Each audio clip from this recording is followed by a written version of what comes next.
Muy buenas tardes, bienvenidos, bienvenidas a esta edición de hoy de Sobre la Mesa, miércoles, mitad de semana, miércoles 6 de agosto del 2025. ¿De qué voy a estar conversando con ustedes durante las próximas 2 horas? Voy a hacer mi análisis sobre la dimensión y consecuencias del golpe de Estado de Trump a la Junta de Control Fiscal, mi análisis completo sobre el contexto en que se da, el proceso que se dio, las reacciones, las alternativas que tiene Donald Trump, lo que esto significa para Puerto Rico. Además, el gobierno de los SARes y comités. Ahora viene el SAR de Educación para administrar el departamento. Inspectora General refiere a justicia y a ética a la expresidenta alterna de la Comisión Estatal de Elecciones, Jessica Padilla, por bonos otorgados ilegalmente, incluyendo un bonito para ella. Demandan a Cámara y Senado pidiendo información sobre gastos de viajes de los legisladores.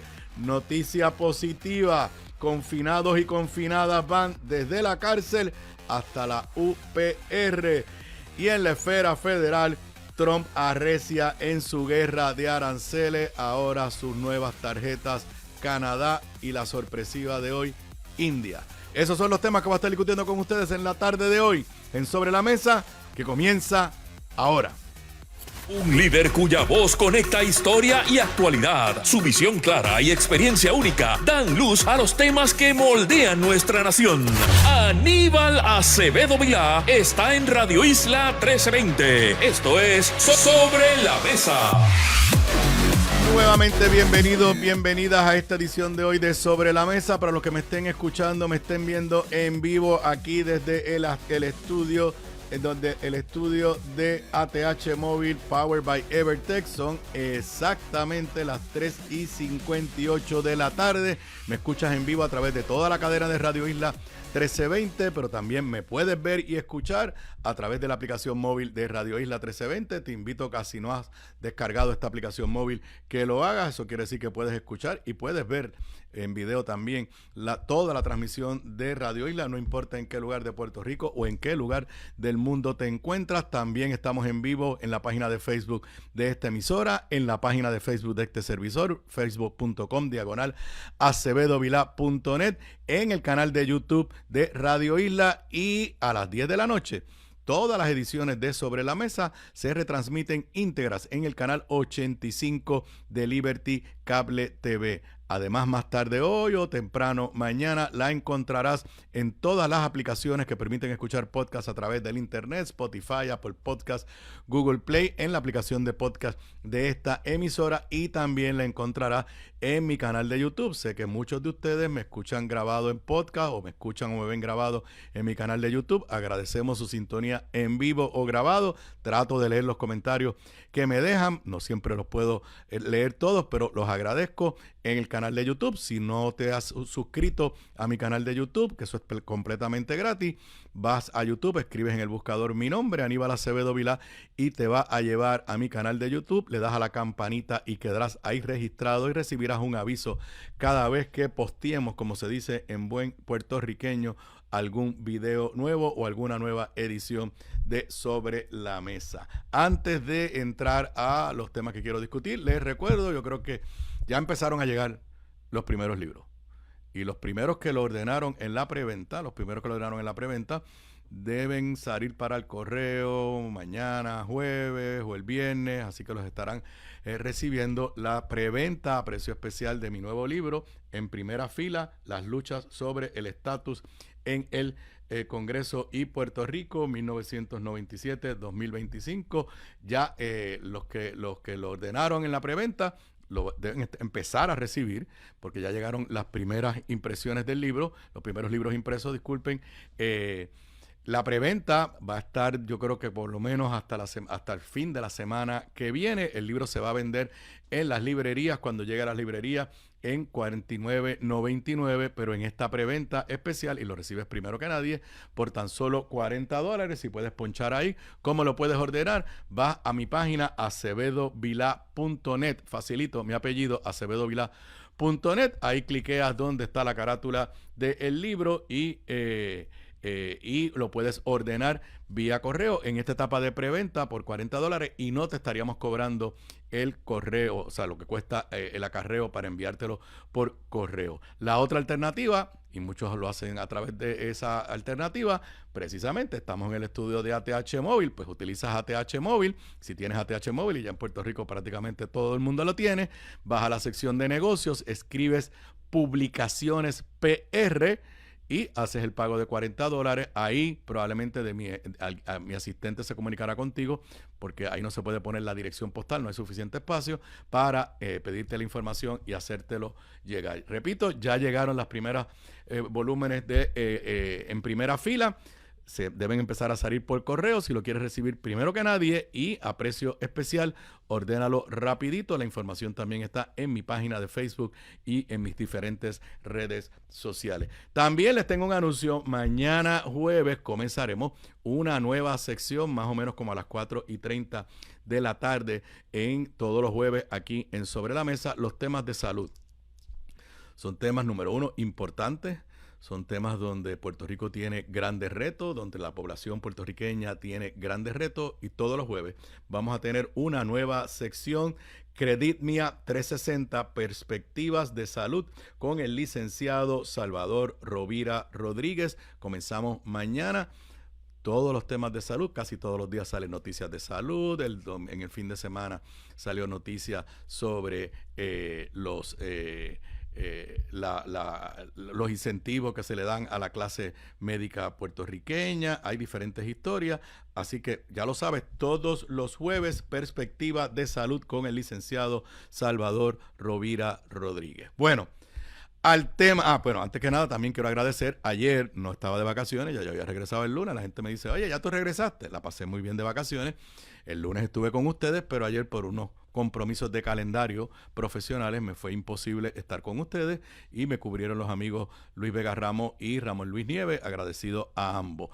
Pero ¿qué quiere decir eso? Que yo ayer no pude hablar sobre lo que ha sido la noticia que ha jamaqueado al país, que nos tiene en gran expectativa por las complicaciones que puede traer para Puerto Rico. Y me refiero a lo que yo llamo el golpe de Estado que el presidente Donald Trump le dio a la Junta de Control Fiscal el pasado viernes, cerca de las 4 de la tarde, pero que no nos vinimos a enterar, algunos de nosotros, el lunes por la noche, por un medio de noticias de ultraderecha en Estados Unidos, pero aunque es un medio de ultraderecha, los que lo leímos a esa hora de la noche, yo lo habré recibido como a las 7 o las 8 de la noche, como hablaba de fuentes de Casablanca, entendimos que sí, que era cierto, porque ese medio no iba a prestarse a lanzar un rumor de esa categoría y atribuyéndoselo a fuentes de Casablanca.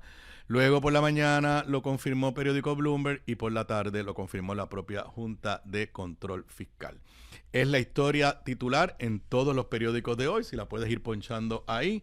Es la historia, no sé si en qué orden tienes los titulares. Ahí ven la historia, la primera plana de el periódico El Vocero, destitución presidencial. El presidente Trump relevó de sus funciones a 5 de los 7 miembros de la Junta de Control Fiscal, poniendo en jaque su operación y abriendo la puerta a recortes en servicios gubernamentales, advirtieron analistas económicos y congresistas. La primera plana del periódico El Nuevo Día también es precisamente sobre lo mismo. Sacudida en la Junta Fiscal, deja en suspenso a la Autoridad de Energía Eléctrica.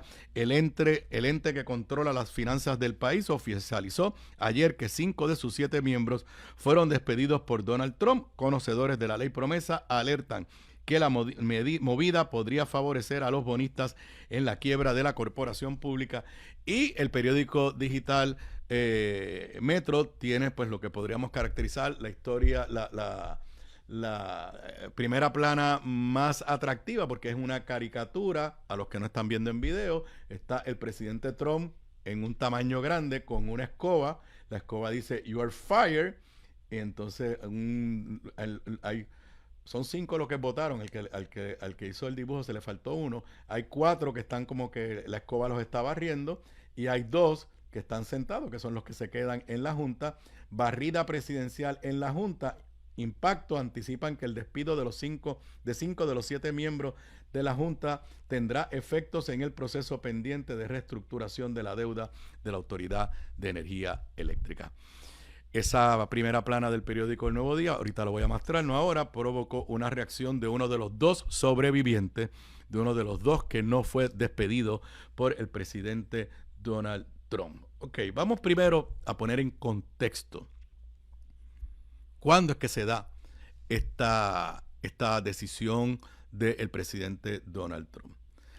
Ustedes saben que yo he sido un opositor de la Junta de Control Fiscal. Me siento muy orgulloso de haber cabildeado en contra de la aprobación de Promesa junto a Rafael Hernández Colón. Como cuestión de hecho, en uno de los capítulos del libro hago referencia a nuestra participación en ese proceso, Rafael y yo, y a una importante reunión y dura reunión que tuvimos Rafael y este servidor con el asesor del Departamento del Tesoro en aquel momento, Antonio Weiss, que era la persona que estaba desde la rama ejecutiva y de la administración de Obama empujando la aprobación de Promesa. Así que yo estoy en récord. Pero tengo que decir que en los últimos meses, no me atrevería a decir el último año, pero en los últimos meses, la Junta ha comenzado a asumir unas actitudes más fuertes para proteger a Puerto Rico. Y es en ese contexto que se da esta movida de Donald Trump. Al extremo de que muchos de los opositores, como este servidor, a Promesa, hemos dicho, espérate, necesitamos en este momento a la Junta que estaba, a la que despidieron, a la que descabezaron. Por ejemplo, es esa Junta la que le ha hecho frente, y esta es la razón de toda esta movida, a la exigencia de un grupo de bonistas de la Autoridad de Energía Eléctrica, no son todos, pero el grupo encabezado por Global Tree Asset Management. Estos son los que le llamamos los fondos buitres. Estos son bonistas que compraron los bonos cuando ya la autoridad estaba en quiebra. ¿Qué quiere decir eso? Que los compraron a descuento, o como dicen por ahí, a precio de pescado abombado, pero que están exigiéndole a la Junta y al gobierno de Puerto Rico que le paguen la totalidad de la deuda, que son cerca de 8 mil millones, más los intereses, porque no se le paga desde el 2014, 2015, y que eso sumaría 12 mil millones de dólares. Y la Junta ha estado firme que no hay dinero para pagar eso, que lo más que se le podría pagar son 2.600 millones, y que inclusive no puede salir de la factura de los abonados porque la factura no aguanta más. Así que en ese tema, en el tema de la reestructuración de la deuda de la autoridad, la Junta ha ido cambiando sus posiciones y se ha endurecido para proteger al pueblo de Puerto Rico. También en las últimas semanas hemos visto cómo la Junta nos ha protegido de contratos nefastos que el gobierno de Jennifer González estaba dispuesto a firmar, como el contrato de New Fortress, que ahora nadie defiende, pero que la realidad es que si no hubiera sido por la Junta de Control Fiscal, el gobierno de Jennifer González ya lo hubiera firmado.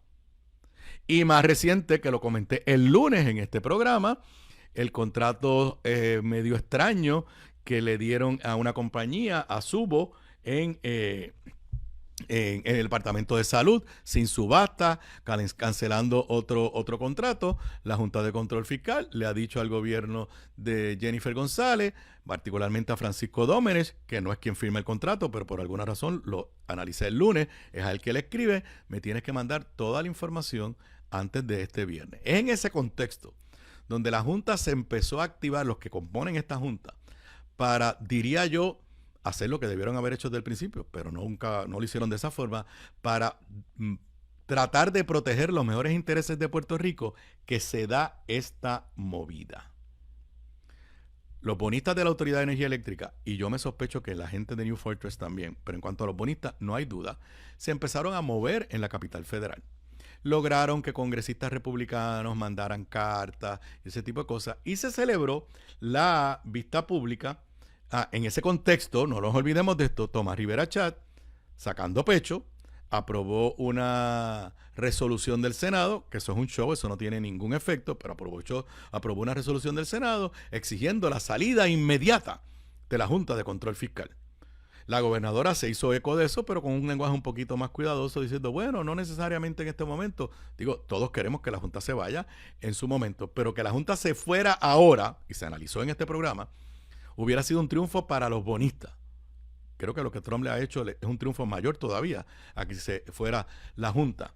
Y es en ese contexto que se da la vista pública hace 3 semanas, allá en el Congreso, 19 de junio, si mi memoria no me falla. En esa vista nos sorprendimos porque los republicanos fueron bastante suaves y contrario a lo que creíamos, los republicanos en el comité no fueron a atacar a la Junta, particularmente a Robert Mujica, su director ejecutivo, diciéndole, tú no estás tratando bien a los bonistas de la autoridad, tú no estás haciendo tu trabajo. Eso no salió allí, que era lo que creíamos todos nosotros. Y lo otro que sucedió en esa vista es que los demócratas, aunque criticaran a la Junta, salieron a decir, en este momento hay que respaldar a la Junta. También en esa vista trascendió a preguntas de el comisionado residente Pablo José Hernández, pues se constató y la Junta tuvo que admitir que le ha costado al pueblo de Puerto Rico, porque los gastos de ellos los pagamos nosotros, más de $2,000 millones, 2 billones de dólares. Eso provocó al otro día una reacción de una influencer republicana que tiene el oído de Donald Trump y que durante estos 6 meses se ha reunido varias veces en Casa Blanca y que le ha pedido a Donald Trump que vote personas en su entorno y Donald Trump los ha votado. Laura Loomer publicó un tweet utilizando el video del intercambio de Pablo José con Mujica y los $2,000 millones de dólares para decir que la Junta estaba malgastando dinero, que la Junta tenía sueldo exagerado, lo cual es cierto, y pidiendo precisamente que los destituyeran. Es en ese contexto que se da la acción del pasado viernes. Ahora vamos a ver cómo fue el proceso de lo que hizo Donald Trump. Gracias al periodista Rafael Lenín López, que puso en sus redes sociales, tenemos copia, la puedes ponchar ahí, del email, correo electrónico, que desde la Casa Blanca le enviaron a los miembros que eran despedidos. Es cortitito, muy, muy corto. Básicamente dice, como pueden ver ahí los que puedan leerlo en pantalla, la envía el señor Trent Morse, Deputy Director, Presidential Personnel. Básicamente dice, Dear whatever, on behalf of the President Donald Trump, I am writing to inform you that your position as member of the Financial Oversight and Management Board for Puerto Rico is terminated effective immediately. Thank you for your service. Y este email es del viernes 1 de agosto a las 3:39 de la tarde. En otras palabras, fueron despedidos los 5 miembros de la Junta de Control Fiscal, 4 de ellos nombrados por demócratas, uno de ellos, curiosamente, el único puertorriqueño, Cameron McKenzie, nombrado a recomendación del speaker de la Cámara republicano. Los 5 fueron votados de esta forma, con esta sencilla carta que no da en ese momento ninguna explicación. Y esto de las explicaciones es importante. Y voy ya mismo a eso.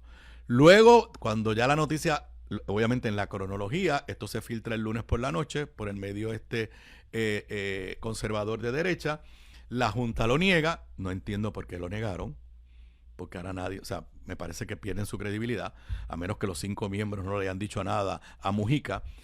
La mañana del martes todavía lo negaban y ayer por la tarde la Junta reconoce que los 5 miembros fueron despedidos por el presidente. Luego de eso, sí, la Casa Blanca finalmente da unas explicaciones de por qué los votaron.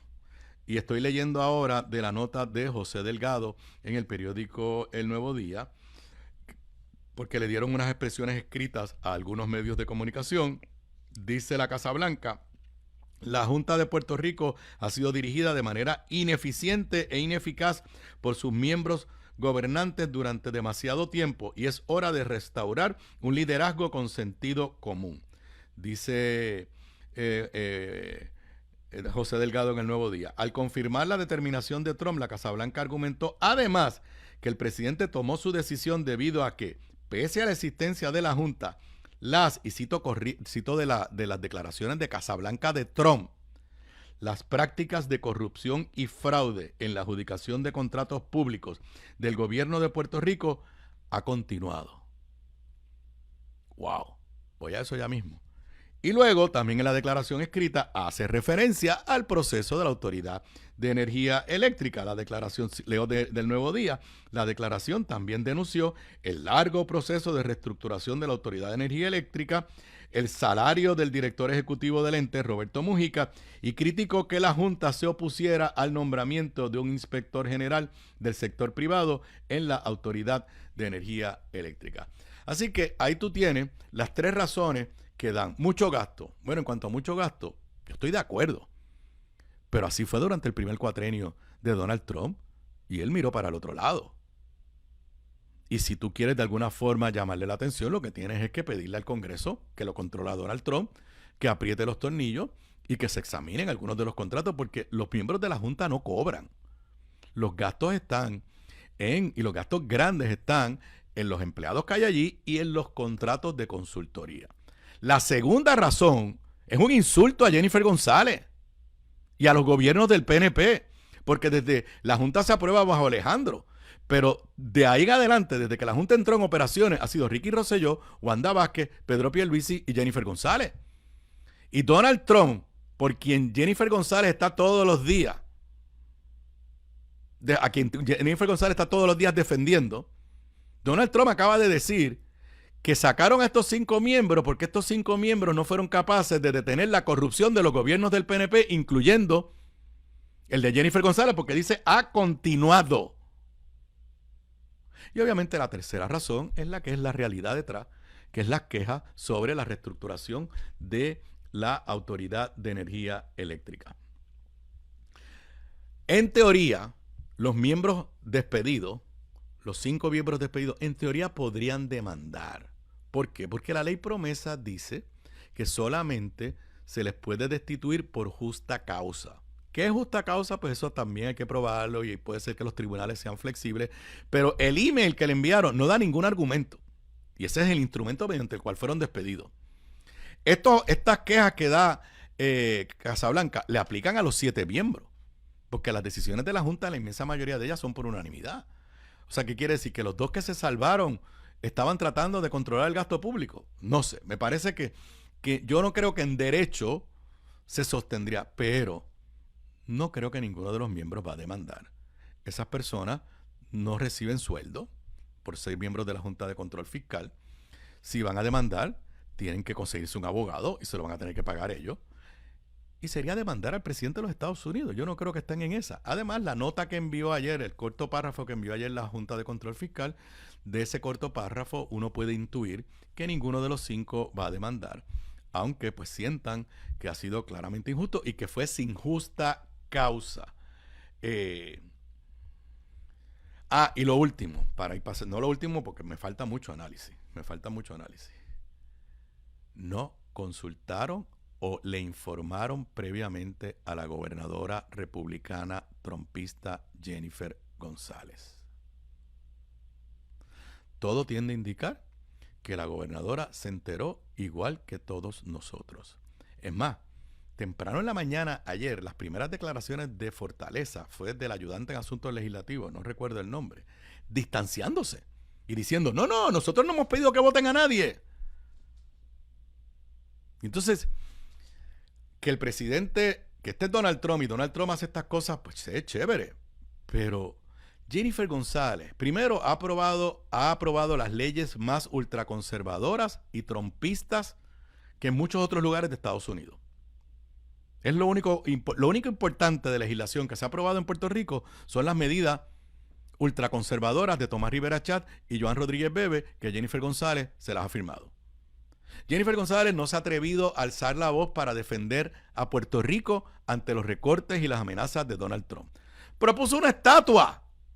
No se nos olvide. En enero propuso una estatua. Y entonces Jennifer, que no pierde un minuto para actuar del ameojo del presidente, el presidente toma la decisión con el posible mayor impacto negativo para Puerto Rico. Y no tiene la deferencia yo no digo que el presidente lo va a llamar a Jennifer, pero que no había nadie en Casablanca que pudo haber llamado a la directora de Prafa, que pudo haber llamado a alguien en la Fortaleza, o que pudo haber llamado directamente a la gobernadora. Esto ocurrió el viernes a las 3:39 de la tarde. Demuestra, evidentemente, primero, una falta de acceso de la gobernadora a la Casa Blanca. Demuestra un desprecio, o por lo menos un desinterés. O sea, Donald Trump no ha pronunciado en estos 7 meses la palabra Puerto Rico ni una sola vez. Ni una sola vez. Ni hablar de que pronuncie la palabra estadidad para Puerto Rico.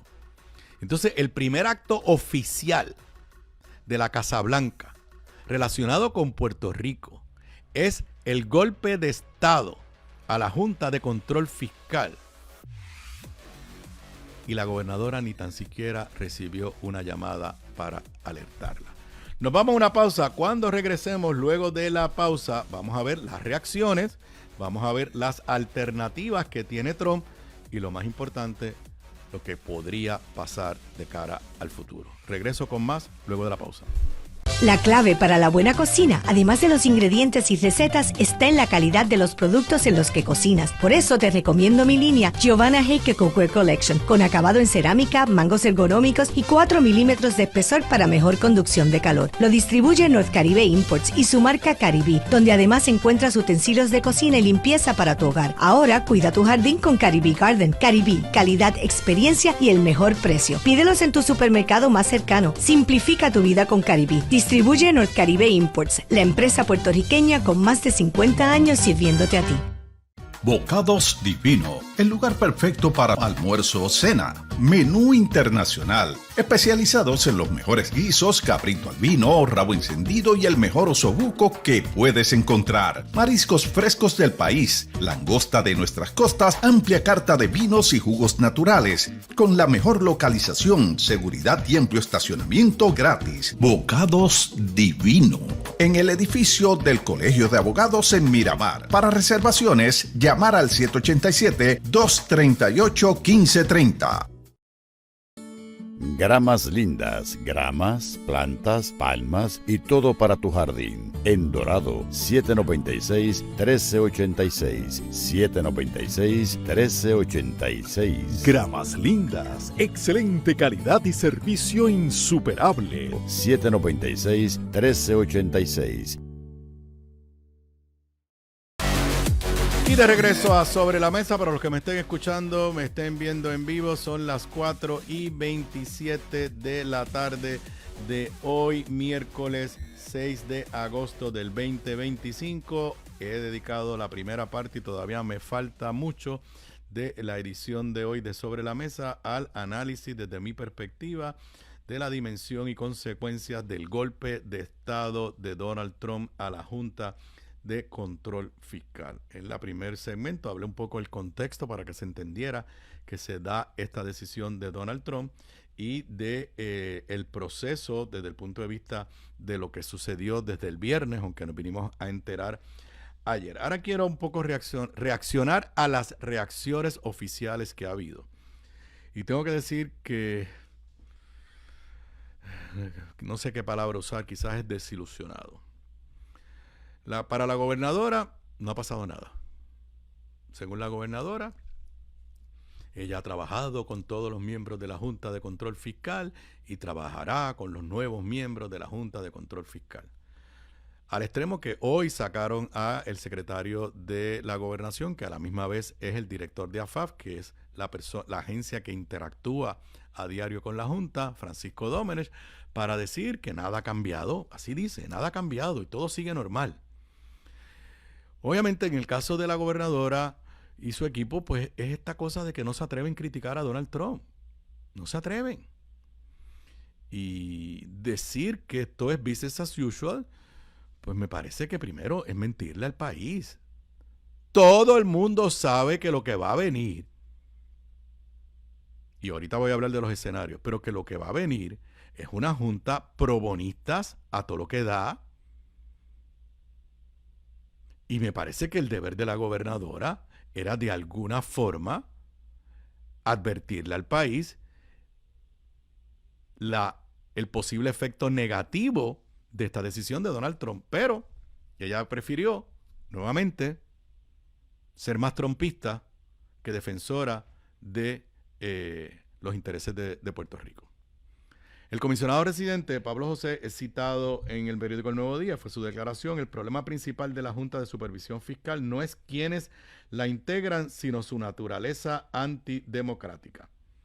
Y entonces, al reclamar que los nombramientos para cubrir las vacantes respondan a los intereses del pueblo de Puerto Rico y no los intereses de aquellos que quieran aumentar la luz para pagar la deuda de la Autoridad de Energía Eléctrica. Bueno, yo estoy de acuerdo que el problema mayor de Promesa es su carácter antidemocrático. Por eso me opuse con el abuelo de él por los pasillos del Congreso en el 2016. Pero ese no es, o sea, ese es el problema. Pero ¿quién va a ocupar los cargos? Es importante. No es lo mismo una Ana Mato Santos, que fue del primer grupo que nombró Obama a la Junta de Control Fiscal, que un Justin Peterson, que fue el que nombró Trump y que es uno de los actores tras bastidores de este golpe de Estado. Justin Peterson y los Justin Peterson de la vida, su rol en la Junta, entienden que es cobrar a favor de los bonistas. Una Ana Mato Santos en unos momentos hasta asumió posiciones disidentes en esa Junta defendiendo los intereses de Puerto Rico. Así que es bien importante quiénes son nombrados a la Junta de Control Fiscal. Más allá de eso, Johnny Méndez le echó la culpa a la colonia. El colmo de los colmos es Tomás Rivera Chat, que se atribuyó esto como una victoria de él. Y yo quiero que guarden el tuit de ayer de Tomás Rivera Chat para cuando nombren a esos 5 trogloditas. Él lo va a tener que defender, porque él está adjudicándose que Trump hizo lo que él pidió, lo cual es mentira. Lo que pidió Tomás Rivera Chat y el Senado en esa resolución era que se fuera la Junta, period. Lo cual hubiera sido una victoria para los bonistas en este momento. Lo que hizo Donald Trump no se fue la Junta, es despedir a los que estaban defendiendo a Puerto Rico frente a los bonistas. Y ahorita hablaremos de lo que puede hacer Donald Trump. De todas las declaraciones, las más fuertes ayer fue las de los congresistas de ascendencia puertorriqueña, Nidia Velázquez y Richie Torres. Nidia Velázquez dice: esta purga repentina de Donald Trump no se trata de justicia ni de reforma. No desmantela la Junta ni modifica la ley promesa. Simplemente crea una oportunidad para llenar la Junta con nombramientos aún más extremistas, probonistas, que seguirán priorizando las necesidades de los fondos de cobertura por encima de las del pueblo puertorriqueño. Richie Torres, congresista de Nueva York, dice que Trump busca políticos corruptos dispuestos a vender a Puerto Rico a bonistas depredadores. Si estos bonistas logran su acuerdo preferencial, Puerto Rico se verá obligado a pagar las tarifas eléctricas más altas del país, mientras depende de una red eléctrica deficiente. Pagar las tarifas eléctricas más altas por la peor red eléctrica no es eficiencia, es explotación. Y yo pues le tengo que decir que eso es lo que yo creo que debería ser el frente unitario de todos los sectores políticos en Puerto Rico. Porque hay que sentar las bases para cuando vengan esos nombramientos, de alguna forma, tratar de proteger a Puerto Rico. Si la actitud es, da lo mismo quiénes van a nombrar, si la actitud es, yo me negocio con quien sea, pues veremos a ver lo que van a hacer cuando, no sabemos cuándo, esto comience a moverse. ¿Cuáles son las alternativas que tiene Donald Trump una vez hizo lo que hizo el pasado viernes? Tiene varias alternativas. La ley promesa le permite él nombrar a los 5 que faltan sin consultar a nadie, pero en ese caso tendría que enviarlos al Senado. Si hiciera eso, tendría 7 republicanos que le responden a él. En las reacciones, se me quedó esta. Sí, en las reacciones es curioso. Quien único ha salido a defender a los 5 que votaron es uno de los que se quedó. Biggs. Andrew Biggs, que utilizó la caricatura de Metro y puso un tweet que se los voy a leer. So the night before last, the president fired five of the 7 members of the Puerto Rico Financial Oversight Board. I was one of the 2 members spared. See the scruffy-looking one sitting up top, haciendo referencia a la caricatura. I strongly oppose my colleague's dismissal, which I believe is unjustified and will be a setback for Puerto Rico. I wasn't planning on commenting, but the cartoon was too good not to share. Le traduzco. Entonces, la noche antes de anoche, el presidente despidió a 5 de los 7 miembros de la Junta de Control Fiscal. Yo soy uno de los 2 que se salvó. Y entonces hace referencia a que él es uno de los 2 que está todavía sentado en la caricatura. Y entonces aquí esto es lo que es interesante. Este es republicano como Jennifer. I strongly oppose. Yo me opongo fuertemente al despido de mis colegas. Entiendo que fue injustificado y que va a ser un retroceso para Puerto Rico. O sea, de los 2 que se quedan, uno de ellos, los 2 son republicanos, se atreve a criticar a Donald Trump. Y entonces al final dice que no estaba planificando hablar, pero que el cartoon, la caricatura, era demasiado bonita o cómica para no compartirla. Embuste, quería expresarse. Está usando la caricatura de Metro como una excusa kudas a Metro, que pues logró que un miembro de la Junta de Control Fiscal le diera exposición a su curiosa caricatura, que la comenté esta mañana, o Mili Méndez me la comentó cuando estuve temprano con ella acá. Ok, Donald Trump podría nombrar los 5 que le faltan, pero tendría que mandarlos al Senado. Y ese es un proceso bastante engorroso que toma tiempo.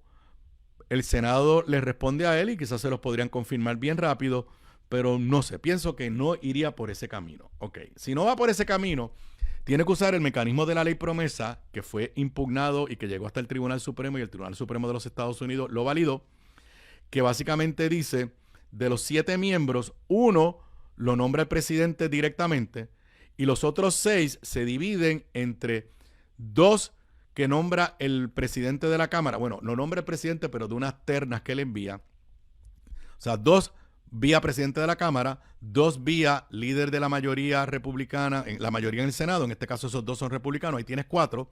Y 1 de la minoría demócrata en la Cámara y 1 de la minoría demócrata en el Senado. Depende de cómo usted los cuente, Donald Trump puede acabar 7-0, 5-2 o 6-1. Mi sobrino Luis esta mañana en su programa entiende que como uno de los miembros que está de las minorías es uno de los 2 republicanos que se quedó, pues que a Hakeem Jeffries, el líder de la minoría demócrata, no le van a dar un chance. No José Delgado lo interpreta de otra forma. Pero como sea, por lo menos va a tener 5 miembros republicanos en el mejor escenario. ¿Y saben qué? Que eso es la cantidad de votos que se requiere para reestructurar la deuda de la Autoridad de Energía Eléctrica. Leo de la nota de José Delgado. Hasta el viernes, 4 de los 7 miembros de la Junta, que requiere 5 votos para reestructurar una entidad. Así que Donald Trump tiene los 5 votos para hacer lo que le dé la gana con la deuda de la Autoridad de Energía Eléctrica. Son las 4:38, me están sonando la musiquita, sí, o la otra alternativa es que no haga nada. Todavía no he terminado. Cuando regrese, continúo sobre cuáles son las alternativas que tiene Donald Trump, pero lo más importante, cuáles son las consecuencias inmediatas y las consecuencias a mediano y largo plazo del golpe de Estado de Donald Trump a la Junta de Control Fiscal. Aquí de regreso a Sobre la Mesa, para los que me estén escuchando o me estén viendo en vivo, son las 4:42 de hoy miércoles, mitad de semana, 6 de agosto. Continúo con mi análisis sobre las dimensiones y consecuencias del golpe de Estado de Donald Trump a la Junta de Control Fiscal. Ok, hay 5 vacantes. Les dije que bajo un escenario, Donald Trump podría nombrar esas 5. Y depende cómo se interpreten las vacantes, podría nombrar 4 de las 5 o 3 de las 5. En cualquier escenario, con los 2 que ya están sentados allí y que son republicanos, por lo menos habrían 5 republicanos, que es lo que se necesita según promesa para reestructurar una deuda una agencia de gobierno. Así que el control está ahí. ¿Qué podría hacer Donald Trump? Como le dije, enviar los 5 al Senado. Lo otro que podría hacer es no nombrar a nadie. Porque hay una gran interrogante. La Junta en este momento está operacional. A eso voy ya mismo. Lo tercero que puede hacer, de los 5, 1, según la ley promesa, 1 es el que nombra al presidente sin consultar a nadie. En otras palabras, Donald Trump puede mañana, hoy, esta noche, nombrar a Justin Peterson otra vez. O a Laura Loomer. O a quien sea. Y ya tendría 3. Lo otro que podría hacer es decirle a el speaker de la Cámara y el líder republicano del Senado, mándame las ternas rápido, que los voy a nombrar bien rápido. Y entonces ahí ya tendría los 2 que están. El que nombra a él y los 2 vacantes, depende cómo lo interprete, que tienen cada uno los presidentes el presidente de la Cámara y el líder republicano. Y ahí tendría los 5. Y entonces, si a Schumer le toca a uno y a Hakeem Jeffrey le toca a otro, que hay dudas si a Hakeem Jeffrey le toca a otro, ellos le envían las ternas de los demócratas y él se le sienta encima porque promesa no pone términos, no dice cuánto el presidente tiene que actuar.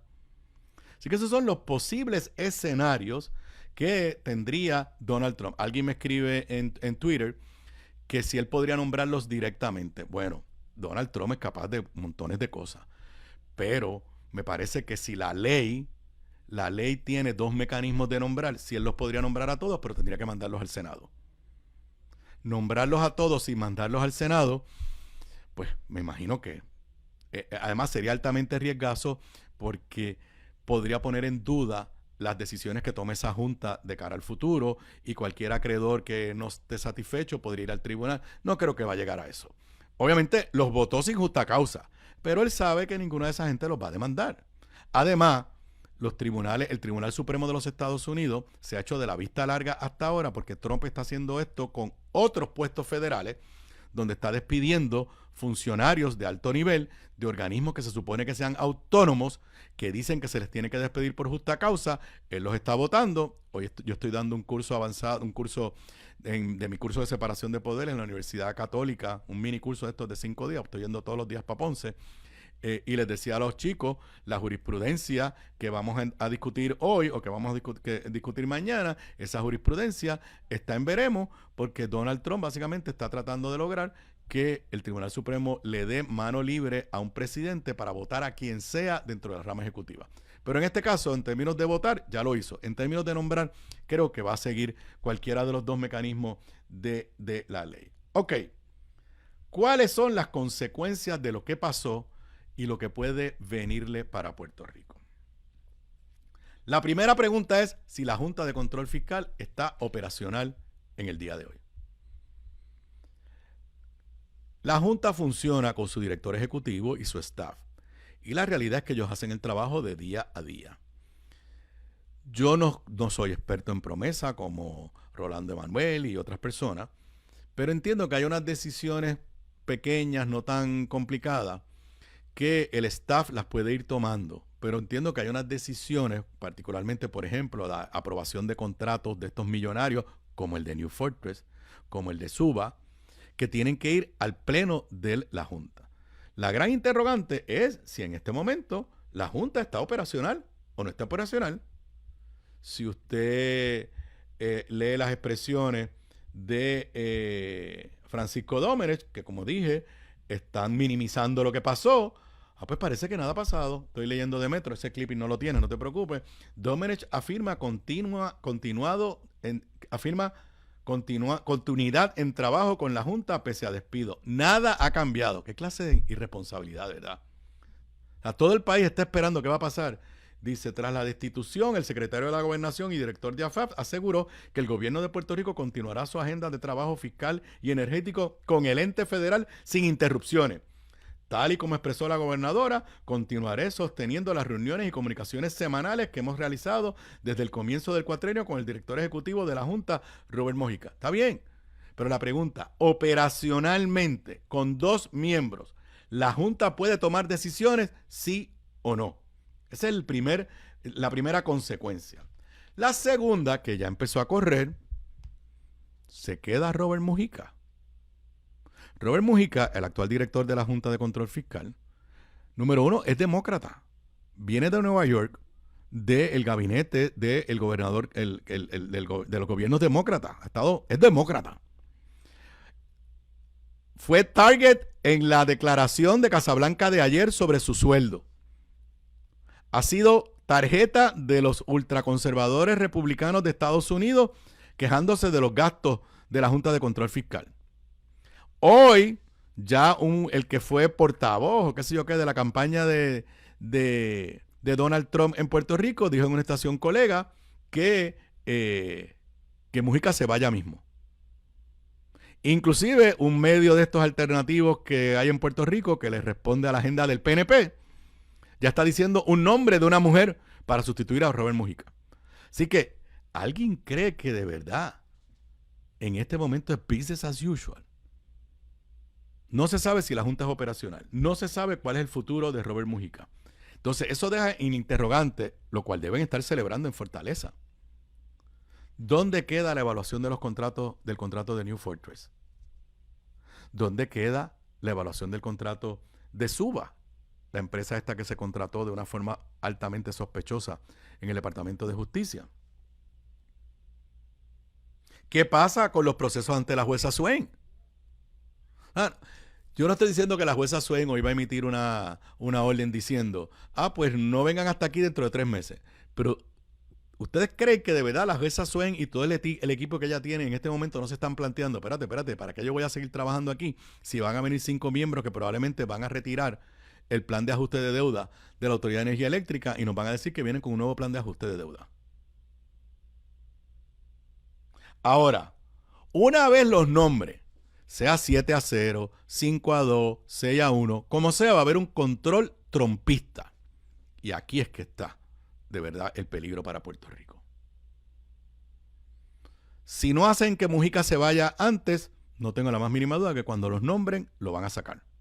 Porque no quieren nada demócrata, ni nada que tenga que ver con las actitudes de la Junta en los últimos meses, que como dije al principio de mi análisis, por primera vez la Junta aparenta ser la que está, en cierto modo, defendiendo los intereses del pueblo de Puerto Rico y por eso es que los votaron. Y todos sabemos que aunque los miembros de la Junta son los que toman la decisión final, en gran medida siguen las recomendaciones del director ejecutivo. Antes fue Yaresco, ahora es Mujica. Así que si Mujica no lo hacen irse en los próximos días, como dijo el portavoz de la campaña de Trump en Puerto Rico, cuando nombren a los otros 3, 4 adicionales, estoy seguro que lo van a hacer irse. Además, vi en una nota que creo que le queda su nombramiento como 5, 6 o 7 meses. Ahora, vienen con una agenda para pagarle a los bonistas. 2.600 millones, dice la Junta que se le puede pagar. Los bonistas están pidiendo 12.000 millones. No hay nadie en Puerto Rico que yo conozca, nadie, PNP, popular, de derecha, de izquierda, que no esté convencido que la movida es para pagarle más a los bonistas. La pregunta que nos tenemos que hacer es, ¿de dónde van a salir los dineros para pagarle más a los bonistas? Regreso con eso luego de la pausa. Aquí de regreso a Sobre la Mesa. Para los que me estén escuchando, me estén viendo en vivo, son las 4:57 de la tarde de hoy, miércoles 6 de agosto del 2025. Continúo en este análisis detallado desde mi perspectiva del significado, las dimensiones y consecuencias del golpe de estado de Donald Trump a la Junta de Control Fiscal. Si me están escuchando, me están viendo en las redes sociales, en cualquiera de esas plataformas, en vivo o grabado, creo que si algún episodio o programa de Sobre la Mesa deben compartir con sus amistades o darle share en las redes sociales, es porque la realidad es que me he tomado el tiempo en tratar de reflexionar sobre lo que esto significa. Estábamos en cuáles son las consecuencias. Vamos a partir de la premisa que aquí hay un control absoluto de los trumpistas. Y que la agenda, que todo el mundo lo reconoce, menos la gobernadora, que no se atreve a hablar de esto, la agenda es para pagar. La primera pregunta es, ¿de dónde van a sacar los dineros para pagarle lo que quieren los bonistas? Yo quisiera pensar que no van a llegar a pagarle los 12 mil millones de dólares, como dicen los bonistas. Pero los bonistas, cuando tengan una junta con la que ellos puedan simpatizar, le están ofreciendo 2.600 millones y puede ser que digan, pues dame 7, dame 6, lo que sea. Pero no podemos pagar nada. Entonces, posibilidades. Los nuevos miembros de la junta fácilmente pueden revivir la propuesta de la gobernadora, que la hizo pública y que dijo que era una gran idea, de pagar la deuda completa usando los ahorros que se han acumulado del gobierno central. Dinero que están ahí para prepararnos cuando llegue el momento, porque según todos los estudios económicos, una vez se acaben los fondos federales, posmaría, terremotos y todo eso, la economía, las finanzas del gobierno de Puerto Rico van a coger un golpe y hay que tener un dinero reservado. Y pondría esta junta en una posición bien incómoda a la gobernadora si ellos usan su idea para pagarle más a los bonistas en este momento. La otra es que no hagan eso, pero simple y sencillamente digan, vamos a sacar 3, 4, 5, 6, 7 mil millones de dólares más por encima de lo que dijo la Junta y se lo espetamos a las tarifas, porque la posición de los bonistas es que nosotros podemos todavía pagar más por la luz, lo cual nadie, con sentido común, no hay que ser economista. Yo soy un vivo ejemplo. En mi casa, no sé, yo soy de los pocos privilegiados que donde yo vivo no se va la luz mucho. Yo no tengo el problema de apagones. Sin embargo, el año pasado, cuando yo vi esta tendencia de aumento en los costos de la luz, puse placas solares. Claro, yo las puedo pagar. Y yo estoy seguro que tan pronto se empiece a hablar en serio de que lo que viene es todavía un aumento mayor a la luz, porque esta nueva Junta de Control Fiscal lo que va a hacer es aumentarnos la tarifa para pagarle más a los bonistas. Miles y miles de puertorriqueños que tengan recursos van a poner placas solares. Y el sistema se va a convertir insostenible, porque van a quedarse dentro del sistema precisamente los que no tienen dinero para pagar, no tienen dinero para pagar la luz, van a tener dinero para financiar las placas solares. Y en el otro lado de la ecuación, el gobierno de Trump está eliminando todos los programas, aquí y fuera de Puerto Rico, para ayudar al financiamiento de placas solares. Así que la gran posibilidad es que le quiten el pleito a la jueza Taylor Swain, no porque resolvimos el problema, sino porque complacieron a los bonistas. Y si eso sucede, la jueza no va a tener un caso. Porque si logran un nuevo plan de ajuste de deuda que es aceptable para los bonistas, prácticamente se acabó el evento si nadie se opone. Habrá que ver. Y ahí es que va a ver si el gas pela. ¿Qué va a hacer la gobernadora? Si la gobernadora se va a atrever a enfrentarse a la junta de Donald Trump y va a decirle a la jueza Taylor Swain, no, ese acuerdo que la junta está presentando no es en los mejores intereses del pueblo de Puerto Rico. ¿Qué otras cosas pueden suceder con esta nueva junta? Pues darle mano libre a New Fortress, porque ya lo sabemos. En manos del gobierno de Jennifer González, New Fortress iba a llevar el bizcocho completo. Es la junta quien lo frenó. Pues una posibilidad es que esta nueva junta le diga a New Fortress, olvídate tranquilo, te puedes llevar el bizcocho completo con el frosting y también te ponemos el mantecado. Lo otro que puede pasar, prepárense, es enmendar los planes fiscales del gobierno de Puerto Rico, no estoy hablando ahora de energía eléctrica, para imponer mayores recortes gubernamentales. Porque si lo que van a reproducir es las políticas de Donald Trump allá, que son de recortes y recortes y recortes, pues si tú tienes 5 trompistas aquí, 6 trompistas aquí, van a decir, pues vamos con más recortes y más recortes aquí a través de los planes fiscales. Y con esto termino, para irme a otros temas brevemente. Lo otro que puede pasar es que esa nueva junta venga a ejercer mayor control sobre el día a día del gobierno de Puerto Rico. Y mira que nos hemos quejado de que se meten en cuanta vaina hay, que no tenía nada que ver con presupuestos, ni con bonos, ni con situaciones fiscales. Y los que seguimos la política norteamericana, quiero que sepan que esta semana, Donald Trump está hablando de que el gobierno federal, de que su gobierno asuma el control del gobierno del Distrito de Columbia. Así que vengan 5 trompistas a decir, no, nosotros ahora sí que, como se acuerdan lo que nos decían, que ellos iban a hacer el tamaño del cuarto, pero no iban a decir dónde iban los muebles, lo cual es falso, porque decían dónde iban los muebles. No, ahora van a coger control de los muebles, de la alfombra, de la luz, del tamaño de la puerta del cuarto, de todo. Porque si es en este momento, porque ha habido una alza en el crimen en D.C., y porque inclusive a un empleado federal le ocurrió un carjacking, Donald Trump está diciendo que llegó la hora de federalizar el gobierno del Distrito de Columbia y que el gobierno federal asuma más control sobre el día a día de la ciudad del Distrito de Columbia, que tiene su proceso democrático, tiene su propio alcalde, alcaldesa creo que es en este momento. Así que a mí no me extrañaría que los que lleguen vengan también con la actitud de asumir un mayor control sobre el día a día del gobierno de Puerto Rico.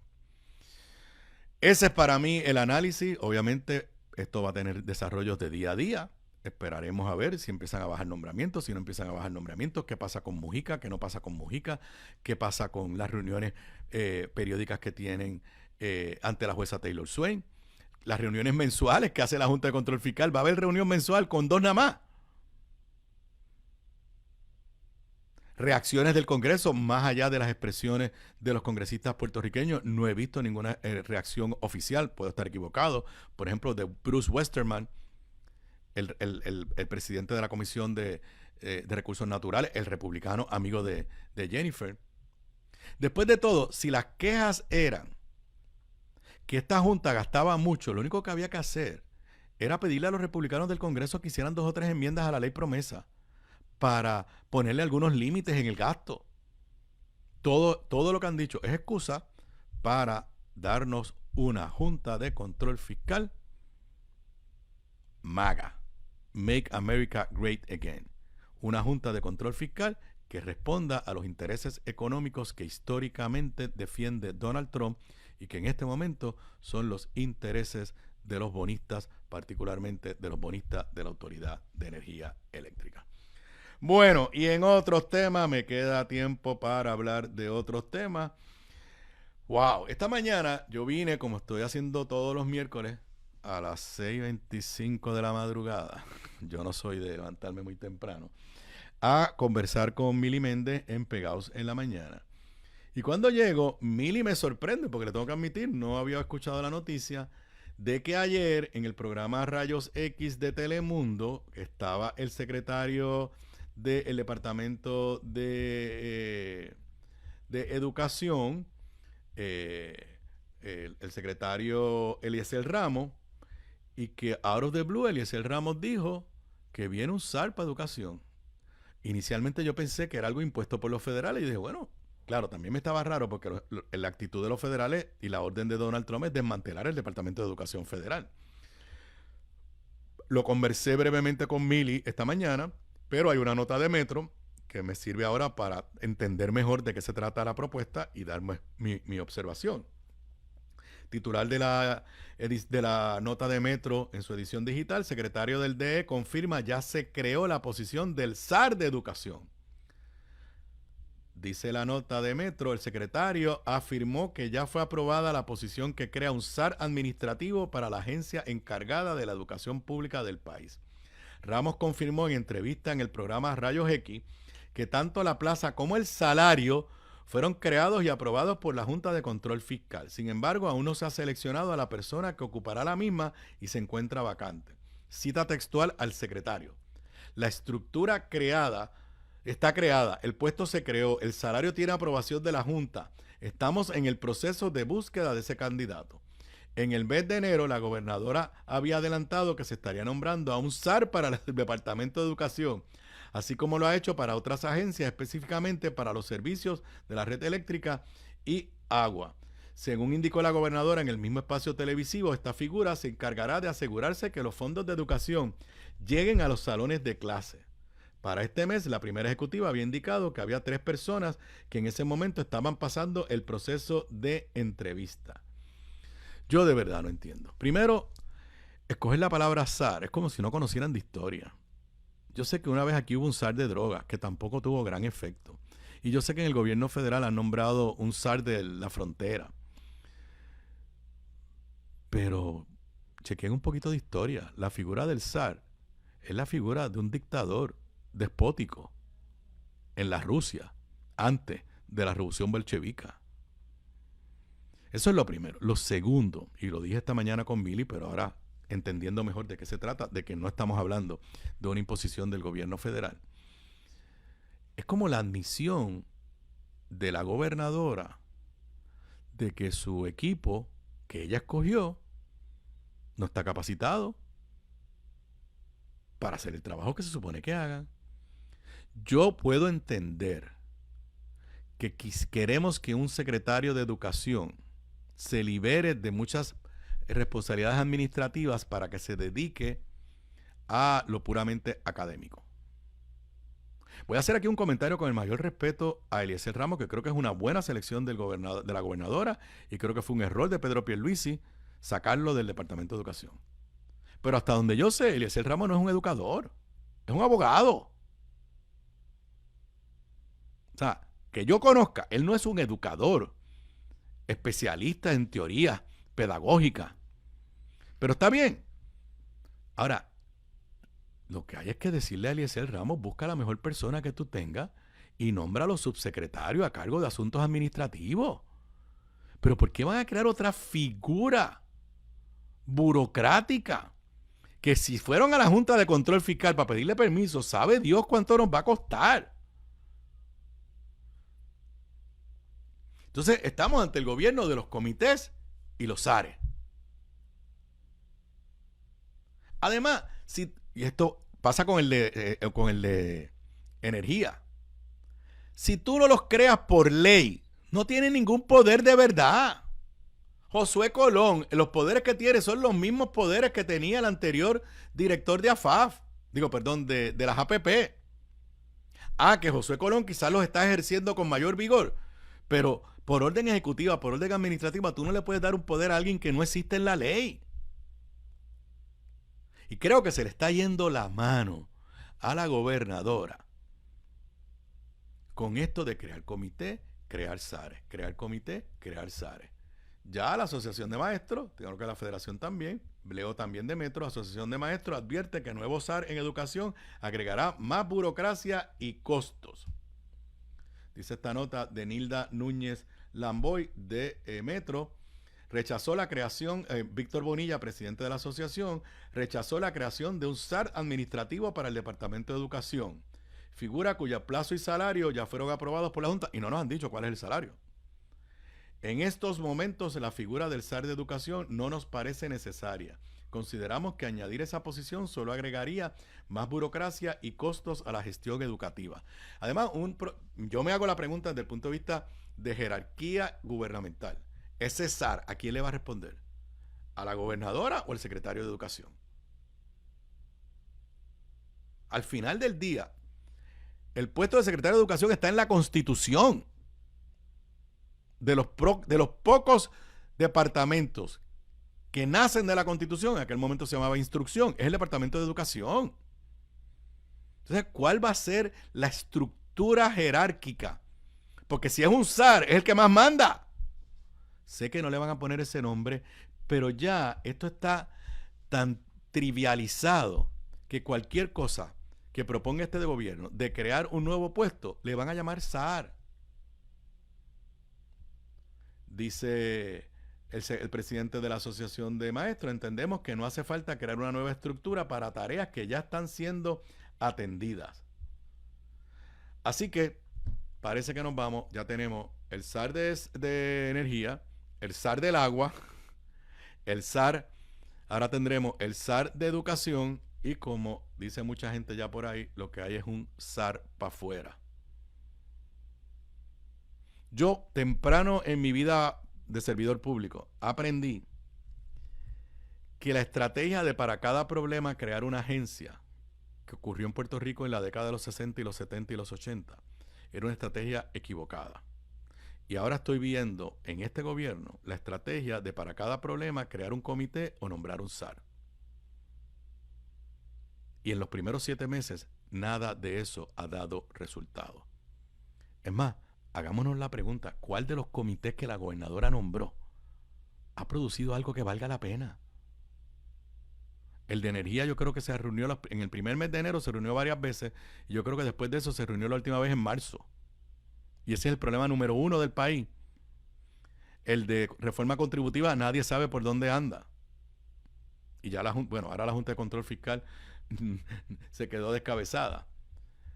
Pero estamos ante el gobierno de los comités, y estamos ante el gobierno de los SARES, y ya esto, de la forma que arrancó, pues no creo que arranca con pie firme, por lo menos en la opinión pública.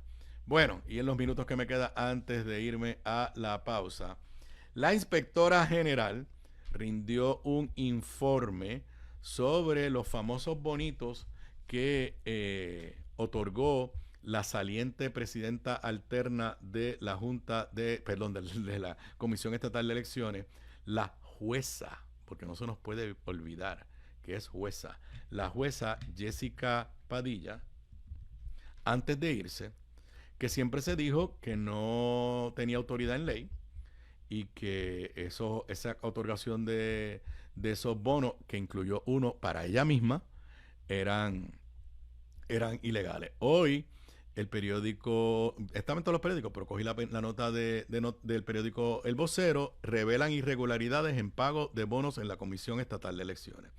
Y se trata de un informe de la oficina de la inspectora general. Ella estuvo esta mañana aquí con Mili y ahí hay un nuevo desarrollo que lo voy a discutir ya mismo. Lo he dicho anteriormente, tengo que reconocer que esa oficina, bajo la nueva inspectora general, está haciendo un trabajo encomiable. No hay otra palabra para describirlo que un trabajo encomiable. Dice la nota del Vocero de Alexandra Acosta Vilanova: la Comisión Estatal de Elecciones cometió diversas presuntas irregularidades relacionadas con una bonificación de 65 empleados exentos, incluyendo a la expresidenta alterna Jessica Padilla, reveló un informe de investigación de la Oficina de Inspector General, OIG, de Puerto Rico. El área de querellas e investigación detalló que el desembolso de $174,105 incumplió con el marco legal vigente y no contaba con la aprobación expresa de la Junta de Control Fiscal y tampoco de la Oficina de Gerencia y Presupuesto, dice el informe. Los desembolsos realizados pudieron estar en contravención de lo dispuesto en la Ley número 26 del 2017, conocida como la Ley de Cumplimiento con el Plan Fiscal, la cual prohíbe la concesión de bonificaciones adicionales a empleados públicos, excepto que el bono de Navidad. Y entonces ahí va dando los detalles. El presidente de la Comisión Estatal de Elecciones, Jorge Rivera, le contestó al vocero, sigo leyendo del vocero, en expresiones escritas enviadas a el vocero, el presidente de la CEE, Jorge Rivera Rueda, aseguró que las leyes y reglamentos aplicables a la dependencia son y continuarán siendo un pilar fundamental en el desarrollo de todos los trabajos que aquí se realizan. En atención al informe de OIG, reiteramos la continua colaboración con las agencias fiscalizadoras a cargo de la investigación en curso. Entonces, la inspectora general estuvo esta mañana. ¿Con quién va a estar? Pues estuvo aquí con Mili Méndez en Pegados en la Mañana, y esto tiene otra dimensión. Y la noticia rompió aquí. Tienes ahí el titular de la página web de Radio Isla. Refieren a ética gubernamental y a justicia bonos injustificados a 65 empleados de la Comisión Estatal de Elecciones, incluida la expresidenta Jessica Padilla. O sea, tienes un finding de que fue ilegal lo que hizo ella. Esta señora es jueza. Está impartiendo justicia en este momento. Tiene un finding de la oficina de la inspectora general diciendo que los otorgó ilegalmente, pero en la entrevista con Mili temprano en la mañana, de momento Mili le saca una información que no había salido. Leo textualmente de lo que dijo esta mañana. Todos estos hallazgos de la oficina fueron referidos tanto a la Oficina de Ética Gubernamental, que debo decir que la Oficina de Ética Gubernamental trabajó conjuntamente con la Oficina del Inspector General para poder recopilar los datos necesarios para poder entonces completar este informe. Y además de eso, pues, fueron referidos también al Departamento de Justicia, porque de lo que fue identificado como parte de las entrevistas y parte del proceso, pues hubo quizás otras posibles irregularidades que amerita que el departamento evalúe su proceder si procede a ampliar la investigación. Como he dicho anteriormente y lo dije en función del caso de La Parguera, y lo repito, una cosa es que se concluyera que el secretario no actuó de forma ilegal desde el punto de vista criminal, y otra cosa es que la orden administrativa que emitió sobre La Parguera sea ilegal, porque usted puede de buena fe tomar una decisión que es ilegal y no cometió ningún delito, pero la orden es ilegal. Aquí ya la oficina del inspector general concluyó que los bonos se emitieron de forma ilegal, irregular. Eso no quiere decir que Jessica Padilla cometió un delito. Ahora, cuando ella dice que lo está refiriendo a justicia para ampliar la investigación, y cuando Mili Méndez le trató de sacar más información, ella dijo, no, ese aspecto es confidencial, y creo que hizo lo correcto. A mí lo que me huele es que por lo menos la oficina del inspector general sospecha que hay unas violaciones de ley que pueden tener otro tipo de consecuencias más allá de devuélveme el dinero, que es lo otro que vamos a estar pendientes.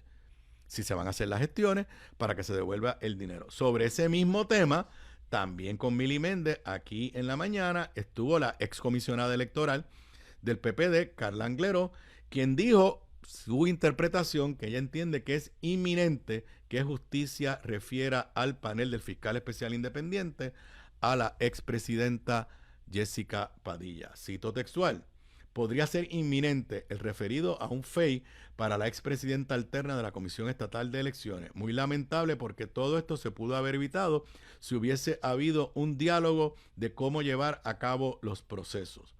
Destacó Carla aquí en Radio Isla 1320. Yo sigo citando a Carla Angleró. Yo creo que todos los que hemos administrado una agencia administrativa sabemos que esa es la ley de cumplimiento con el plan fiscal. O sea, todos los que son jefes saben que los bonos se acabaron, que usted puede plantearle a la Junta de Control Fiscal y a la Oficina de Gerencia y Presupuesto por qué se lo merecen, y si los convence lo puede dar. Pero esta señora, en la oscuridad de la noche, incluyendo uno para ella. ¡Wow! ¡Wow!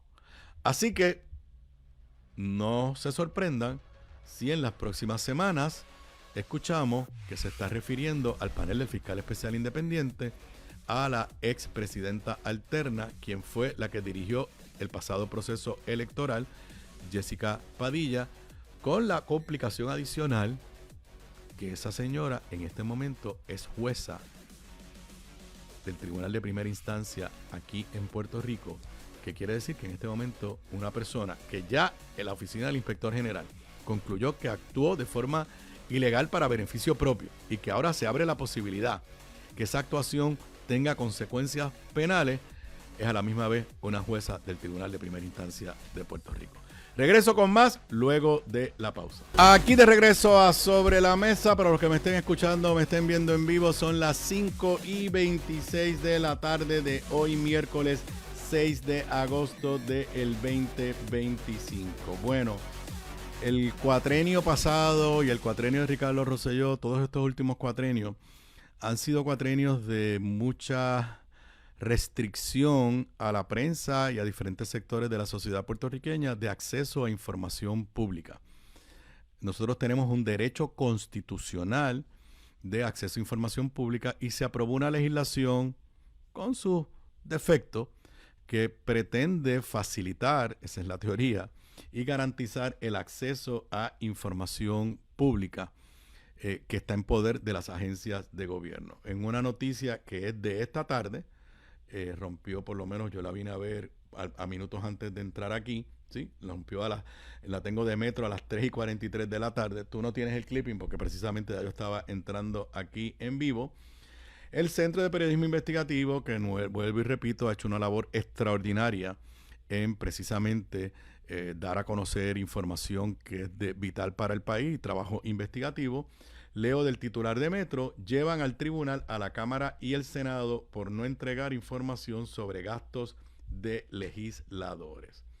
La nota de Metro dice: un recurso especial fue presentado ante el Tribunal de Primera Instancia por el CPI para exigir que tanto el Senado como la Cámara entreguen información pública relacionada con los pagos de dieta y millaje que se le otorgaron a legisladores, así como detalles sobre sus jubilaciones e ingresos adicionales. Según indicó el CPI a través de un comunicado de prensa, desde el 26 de marzo se enviaron estamos en agosto, se enviaron solicitudes de información a ambos cuerpos legislativos que fueron respondidas y posteriormente amplió los requerimientos el 30 de junio que sin obtener respuestas en el término establecido por ley. Cita textual a Carla Minet, directora ejecutiva del CPI: el pueblo que espera que la legislatura rinda cuentas y que sea transparente y que cumpla con las leyes. En este caso, el Senado y la Cámara han incumplido con la ley de transparencia que ellos mismos aprobaron.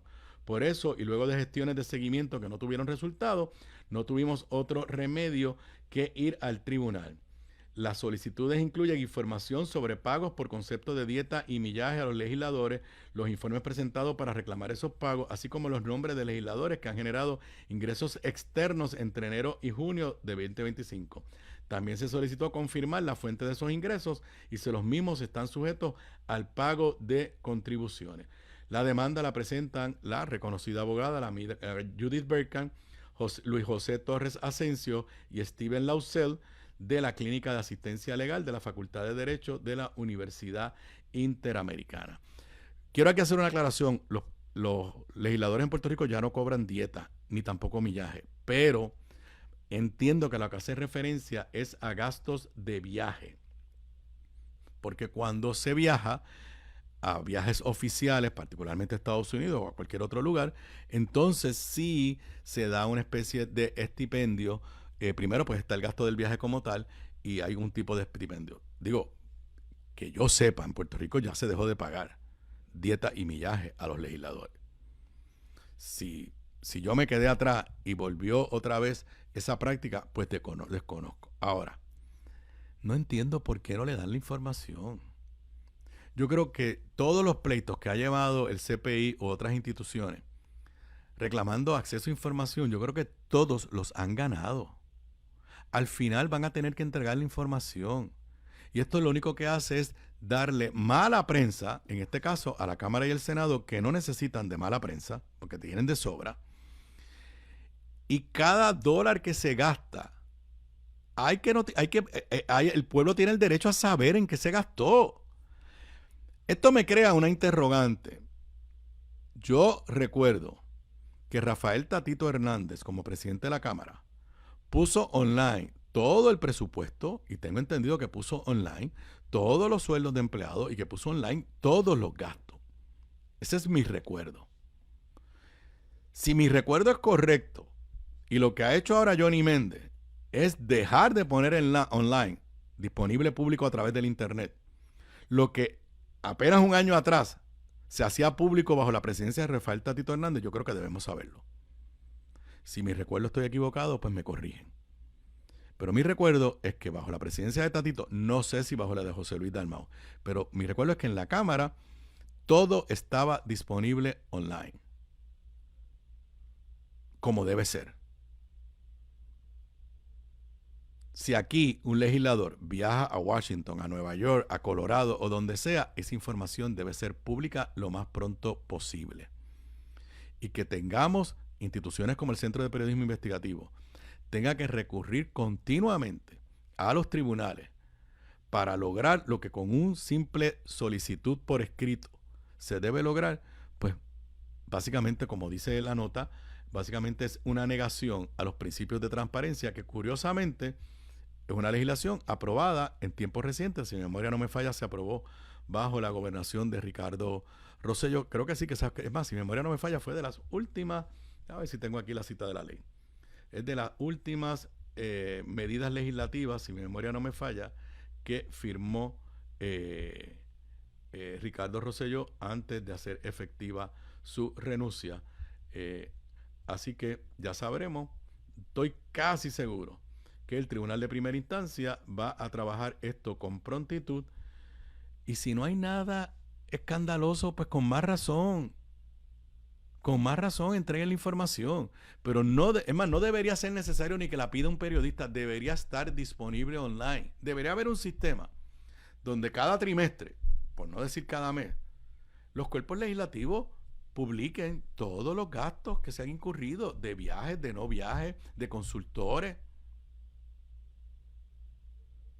y que no sea necesario ni tan siquiera mandar una carta pidiendo la información, mucho menos tener que ir al tribunal ante la inacción de parte de los cuerpos legislativos. Bueno, y antes de terminar este segmento y traer unos invitados especiales que tengo para el último segmento, de vez en cuando me gusta tener buenas noticias, y hoy el periódico El Nuevo Día, está en los demás periódicos también, nos trae una historia: confinados van tras su sueño educativo, o lo que diría yo, desde la cárcel para la Yupi.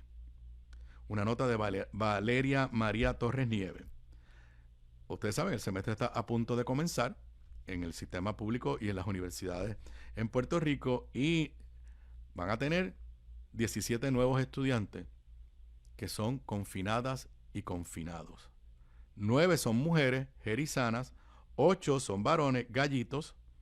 Se integraron a la matrícula de nuevo ingreso en la Facultad de Humanidades del recinto de Río Piedras de la UPR. Dice la nota, cada uno de los 17 universitarios, que son entre 30 y 54 años de edad tienen, recibió su carta de admisión. Un número de estudiantes que comienza con el 80125. Me acordé del mío, 80179. 00 algo, porque por mis apellidos era de los primeros. Y 2 camisas rojas que serán su uniforme cuando profesores y profesoras lleguen a las instituciones penitenciarias donde cumplen condenas a impartirles la lección del día. Cita textual: vamos a iniciar el bachillerato para seguir adquiriendo herramientas educativas que fortalezcan nuestro crecimiento, tanto ahora como en el futuro. Ese conocimiento nos ayuda a seguir comprendiendo quiénes realmente somos y a disfrutar durante el encierro de esa libertad que sobrepasa cualquier muro y cualquier reja. Una que nadie nos puede restringir, la libertad de aprender y pensar, expresó Félix Bou Vázquez, uno de los estudiantes del programa de estudios universitarios de personas confinadas.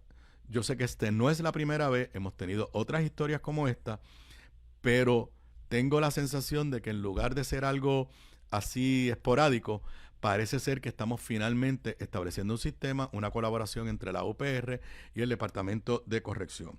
Vuelvo a la nota del Nuevo Día. Al dirigirse a su nueva clase y a los funcionarios que gestan la iniciativa colaborativa entre la UPR de Río Piedras y el Departamento de Corrección, el confinado recordó que en una ocasión le permitieron asistir a la graduación de sus 2 hijos, lo que coincidió con la de unos alumnos privados de la libertad, a quienes agradeció por abrirles camino. Así que, enhorabuena, si creemos en la rehabilitación y queremos que los confinados y confinadas tengan posibilidades de rehabilitarse, medidas como esta son las que tenemos que respaldar. Enhorabuena a la UPR, enhorabuena al Departamento de Corrección, pero particularmente mi felicitación a esos 17 nuevos universitarios que, a pesar de estar confinados, a pesar de estar tras la reja, no se han rendido y que quieren por lo menos obtener la libertad que te da el conocimiento y el libre pensamiento. Regreso con representantes de la Fundación Felisa Rincón y la puesta en escena del musical Fela. Regreso con eso luego de la pausa.